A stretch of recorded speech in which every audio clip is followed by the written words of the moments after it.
Eu quero falar aqui de relacionamento eros, homem e mulher.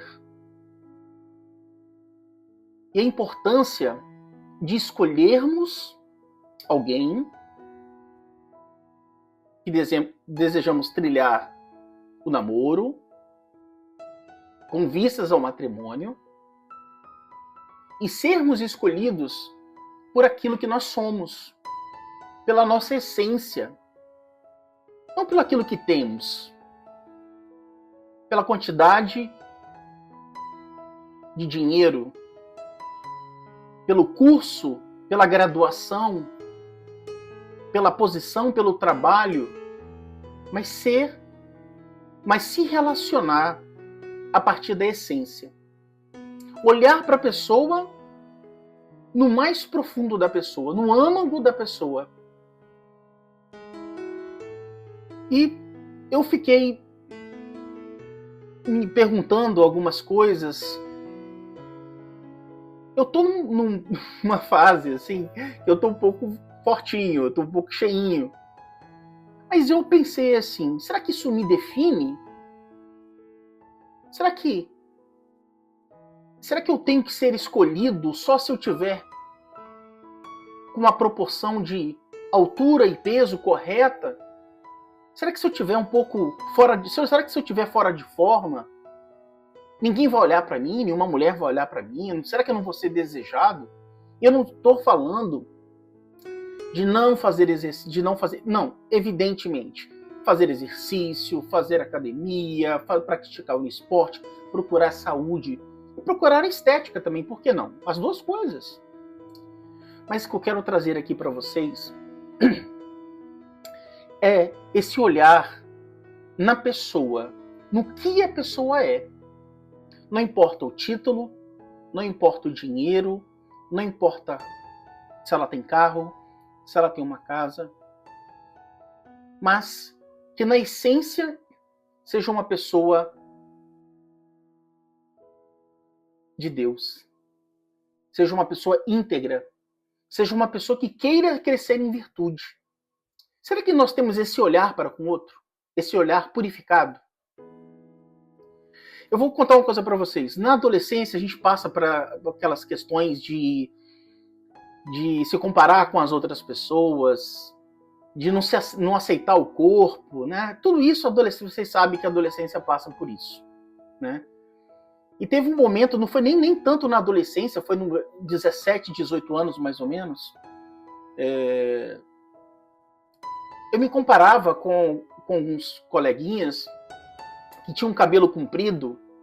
Eu achava que o fato deles terem cabelo comprido, eles conquistavam mais as mulheres. Eles conquistavam melhor as mulheres. Eles conseguiam mais facilmente as mulheres.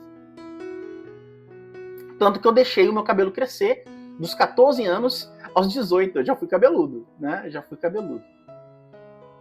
E depois eu também achei que era preciso, para conquistar as mulheres, ter um nariz um pouco mais fino e um nariz um pouco grande e fino.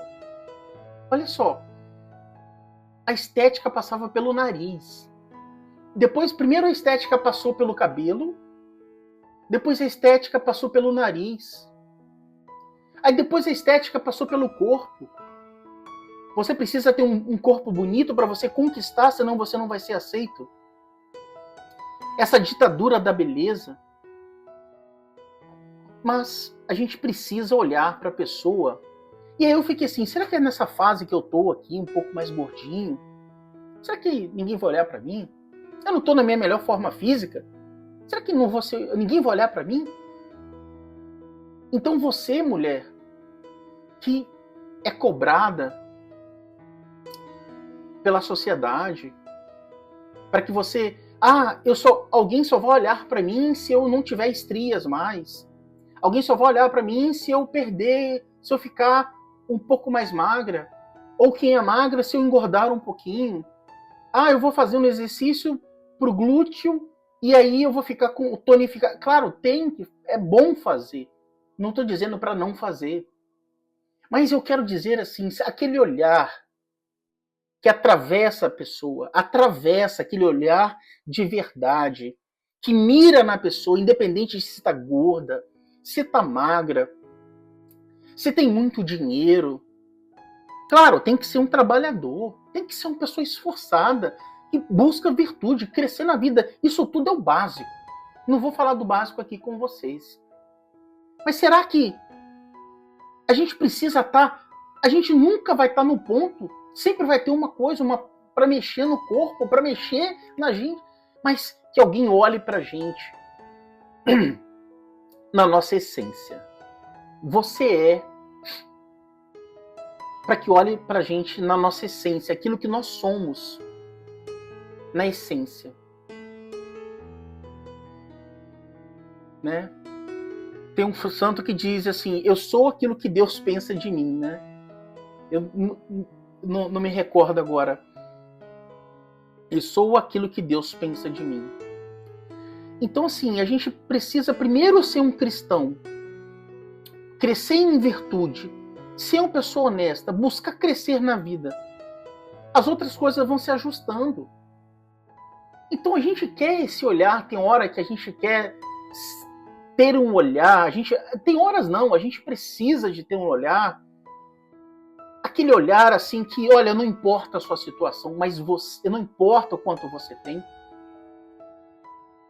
mas eu enxergo em você um grande cara, uma grande pessoa. E, perdão, eu enxergo em você uma grande mulher, uma mulher virtuosa, que se eu casar com você, eu tenho certeza que você vai edificar a casa.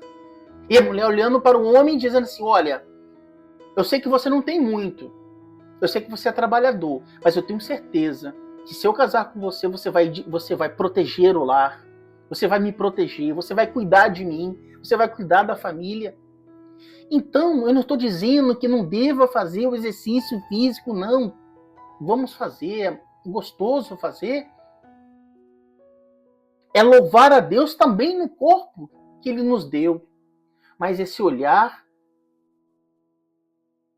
que olha somente o interior, olha a essência da pessoa. Não importa se tem títulos acadêmicos, não importa qual empresa ela trabalhou, se na Meta, no Google, as grandes empresas, eu coloquei essas duas aqui. Qualquer empresa, uma grande multinacional, não importa. A pessoa, quem ela é, na sua essência. Então as pessoas, elas são maiores, elas valem mais do que seus títulos. Não que eles não sejam importantes, eles são importantes. São as nossas conquistas da vida. A gente demora muito para conquistar alguma coisa. Mas nós somos mais do que isso. Então, para que a gente possa, já finalizando, a gente possa ter um olhar purificado. A gente possa ter esse olhar purificado. De olhar o outro, um filho de Deus, uma pessoa amada. E enxergar no outro as qualidades, as virtudes, menos a aparência, menos o que tem, mais aquilo que a pessoa é.